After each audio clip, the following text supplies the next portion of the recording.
the tabula rasa idea that we can simply sweep away and start again.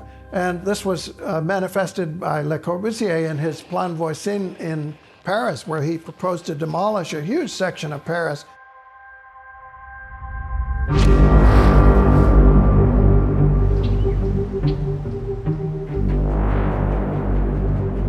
And rebuild it for an automobile company, the Voisin automobile.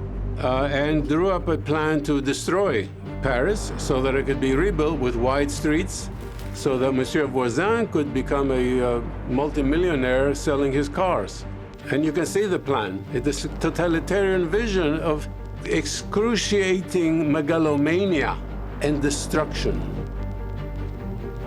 He thought that several million Parisians should be removed from Paris because they had no business to be in the city. I mean, anyone who can have a thought like that can't possibly be an urbanist.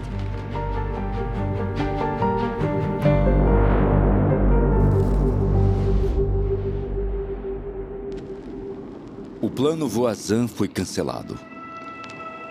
No entanto, projetos como esse continuaram a acontecer por todo o mundo.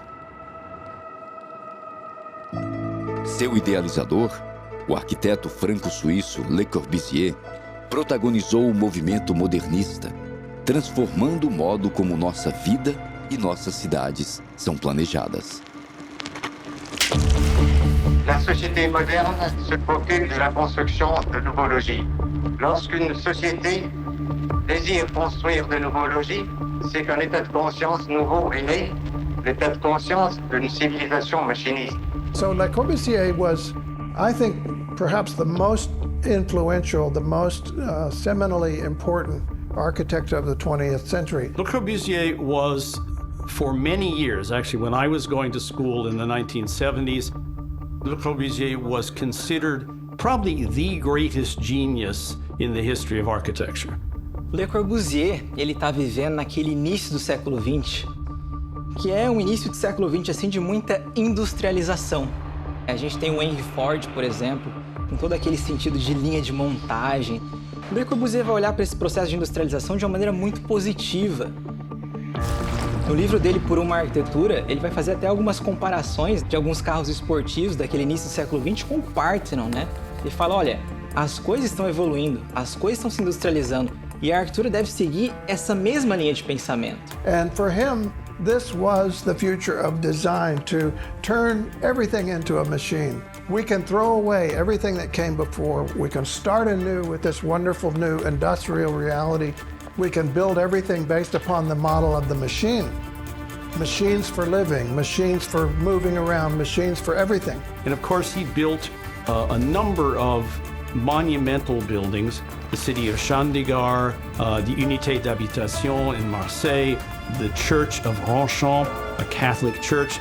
And his buildings were really seen as works of just towering genius.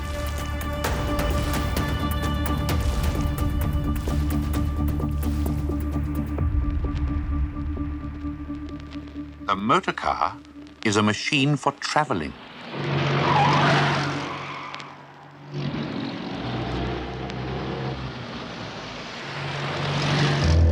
The aeroplane is a machine for flying.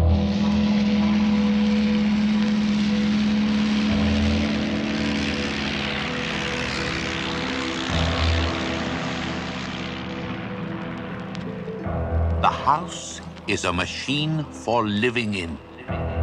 Machine à habiter. Le Corbusier believed the whole environment could and should be controlled by machines. As he famously said, a house is a machine for living in. Machine à habiter, they basically said the zeitgeist of our era is a zeitgeist of machines.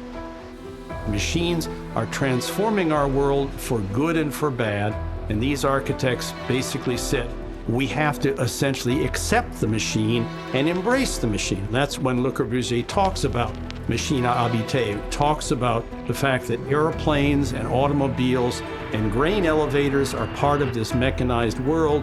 We may as well not be nostalgic about our homes anymore. Let's accept the machine age as a place for our homes.